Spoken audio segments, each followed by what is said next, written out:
Hello guys, जय शक्ति में। आज આપણે पिज़्ज़ा सॉस बनावीશું। તેના માટે આપણે 4 ટામેટા ક્રશ કરીને લઈ લીધા છે। 7 થી 8 લસણની કળી લઈ લીધી છે, ક્રશ કરી નાખી છે। મીઠું સ્વાદ પ્રમાણે, ઓરિગાનો થોડો નાખીશું એટલે બતાવીશું આપણે થોડુંક જ નાખવાનું છે ચપટી ભરીને।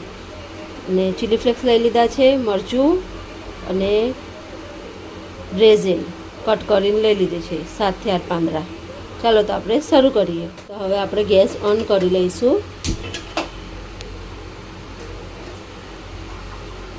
હવે પેનમાં આપણે 2 ચમચા ભરીને ઓઇલ નાખી દઈશું।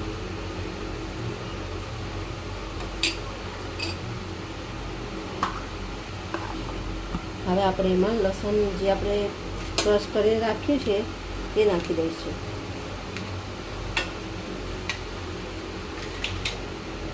હવે આપણે એને સાતરી લઈશું।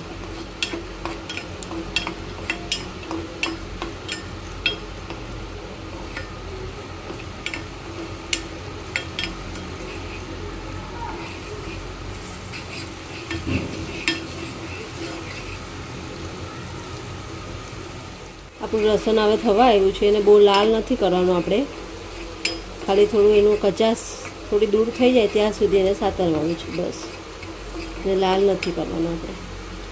હવે એમાં આપણે જે ટામેટાં ક્રશ કરીને નાખ્યા હતા તે નાખી દઈશું।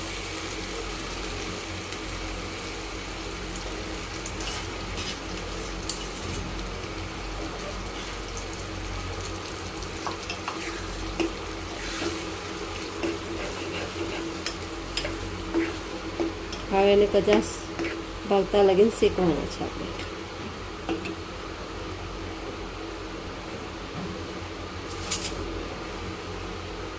હવે આપણે જે લાલ મરચું લીધું હતું તે નાખી દઈશું।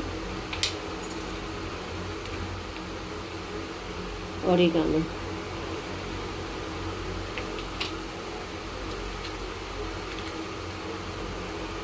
રેડ ચીલી ફ્લેક્સ, તમે જે પ્રમાણે તીખું ખાતા હોય એ પ્રમાણે નાખવાનું। હવે એને થવા દઈશું આપણે થોડી વાર।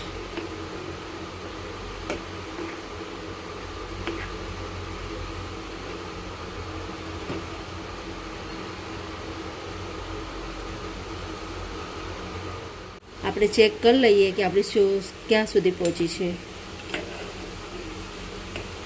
હજુ થોડી એને વાર લાગશે, ત્યાં સુધી આપણે એમાં મીઠું સ્વાદ પ્રમાણે નાખવાનું ને થોડી એવી ખાંડ લીધી છે તે નાખી દઈશું। હવે એને થોડી વાર થવા દઈશું, 5 થી 7 મિનિટ। આપણી સોસ હવે ઓલમોસ્ટ થઈ ગઈ છે। એમાં આપણે બેઝિલ નાખી દઈશું।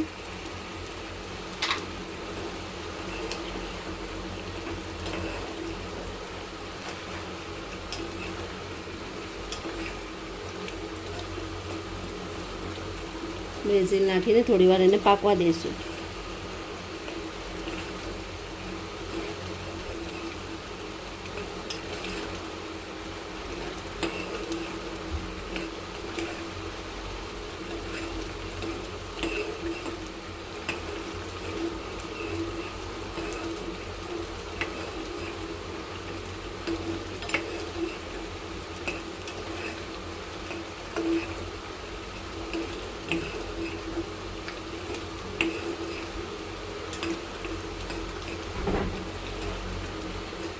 ચાલો તો આપણી સોસ બનીને રેડી થઈ ગઈ છે। હવે આપણે એને સર્વ કરી લઈએ। આપણી સોસ બનીને તૈયાર થઈ ગઈ છે। ઇટાલિયન સોસ, ઇન્ડિયન સ્પાઇસીસ, ઇન્ડિયાની તડકા। જો વિડીયો ગમ્યો હોય તો એને શેર કરજો, લાઈક કરજો અને સબસ્ક્રાઈબ કરજો। પાછા મળીશું નેક્સ્ટ વિડીયોમાં।